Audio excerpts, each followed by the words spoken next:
today. It was so nice just seeing most of you in our Google chats. So now I'm going to read chapters 6 and 7, I think. Let me see. Yep. Practicing and Fun with Me and Sheldon. With permission from Scholastic, I'm going to read chapters 6 and 7 of Junie B. Jones' One-Man Band. Dear Wednesday, dear first grade journal, last night Daddy helped me practice my juggling. I kept on throwing those lemons in the air and they just kept crashing onto my floor. Finally, I got frustration in me and I threw them as high as I could. The first one cracked my ceiling light. The next one fell on my bed and knocked out my Raggedy Andy named Larry. Lemons are not as easy as they look. Friday is only 2 more days away. I'm getting stress in me, I tell ya. From Junie B., first grader. As soon as I finished writing, Mr. Scary walked to the front of the room, and he asked us to put away our journals. Boys and girls, there are a few more things I need to tell you about the kickball tournament Friday, he said. For one thing, today and tomorrow we'll be taking extra long recess periods to get ready. And there's Mr. Scary telling the class. He looked around the class. Those of you playing on the team will be practicing on the softball field. And those of you who are cheerleaders will be practicing on the sidelines, he told us. Camille and Chenille jumped right up from their seats. Mr. Scary, we have good news, said Camille. Yes, we do, said Chenille. Our mother was a cheerleader in college, and last night she taught us some cheers. Right, said Camille, and so today Chenille and I can teach them to the other girls. Mr. Scary smiled, very pleased. That's excellent news, girls, he said. I'll put you two in charge of teaching the cheers, and then I will have more time to work with the kickball team and the halftime show. He looked back in my direction. Oh, and speaking of the halftime show, have you made a decision about what you want to do yet, Junie B? I started to nod, real happy. Then all of a sudden I stopped on account of what if I told room 1 that I was going to juggle in the halftime show, only I still couldn't learn that talent by Friday. Then some of the children might shout boo at me, plus others might laugh and laugh. I tapped my desk very thinking, but on the other hand, maybe I should just tell my class the whole entire truth. Because Mother says the truth is always best. Only that is not the truth, of course, but maybe this one time the truth might be the easiest. Junie B., said my teacher again. I stood up at my desk and I looked at room 1 in their eyes. Okay, here's the whole entire truth, I said. I'm trying to learn how to juggle for Sheldon's halftime show. Only please do not get your hopes up, people, because I might not be able to learn in time. And so if I don't juggle at halftime, there is no laughing or booing allowed, and I mean it. I quick sat back down. Lenny and Herb turned around in their seats. Wow, you're learning to juggle? Said Lenny, that's cool. Yeah, it is cool, said Herbert. I wish I could juggle. May rolled her eyes. I don't, she said. What's so fun about throwing stuff in the air? And anyway, juggling is only for the circus. Who ever heard of juggling in a halftime show? I wrinkled my eyebrows, very serious. That's a good question, May. Let me think, I said. Then I leaned real close to her face. Me, that's who, I said. Lenny and Herb laughed very hard. Then Sheldon looked back at me and he gave me a happy thumbs up. I smiled, because what do you know? This time the truth worked beautifully. Chapter 7, Fun with Me and Sheldon.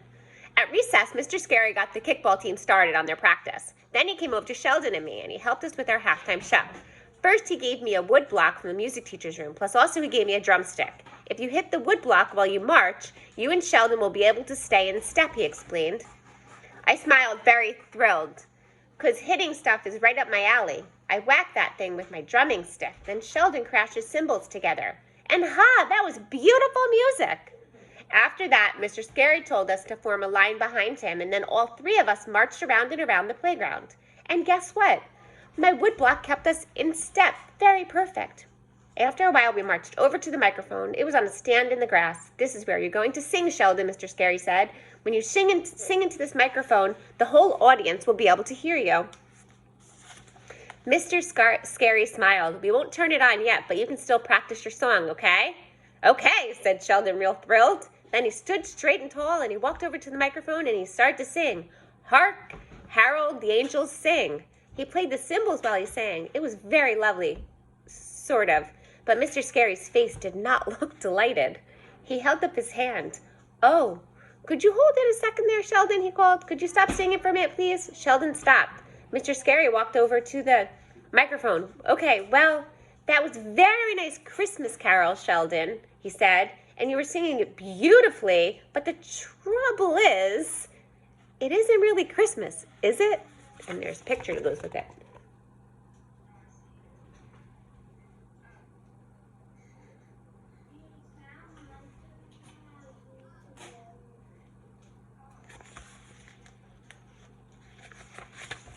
So I wonder if maybe you know a different song. Sheldon thought it for a minute. Oh, how about I Have a Little Dreidel? He asked. I know that one. Mr. Scary ran his fingers through his tired hair. Well, yes, that's sort of the same problem, isn't it? He said. It's really not Hanukkah either. Mr. Scary bent down next to him. Do you know any songs besides holiday songs, he asked? Or is there some other talent you have, Sheldon? Like, can you whistle maybe or do a magic trick? Sheldon thought some more. I can blow milk bubbles out of my nose, he said, but that mostly only happens when I'm choking. Mr. Scary started rubbing the sides of his head. I think he was getting another headache in there. Then, all of a sudden, Sheldon's whole face lighted up. Hey, wait! I just thought of another thing I could sing. He said, Happy birthday, Mr. Scary. I know the words to Happy Birthday. And it isn't even a holiday song. Our teacher stood there a second. Then he nodded his head and he said, Happy birthday would be just dandy. Sheldon started his performance all over again. He sang the song and played the cymbals very good. After he got done, he did a somersault. I do not know why.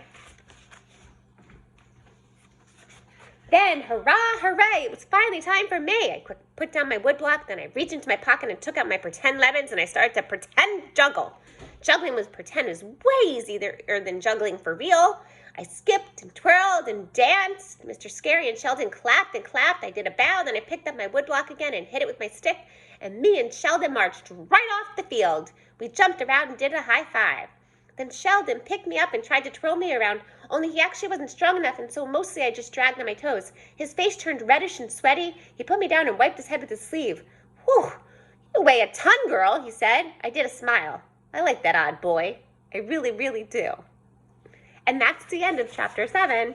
And next time we will read Chapter 8, which is called Halftime. Bye, Manishi. Have a great day.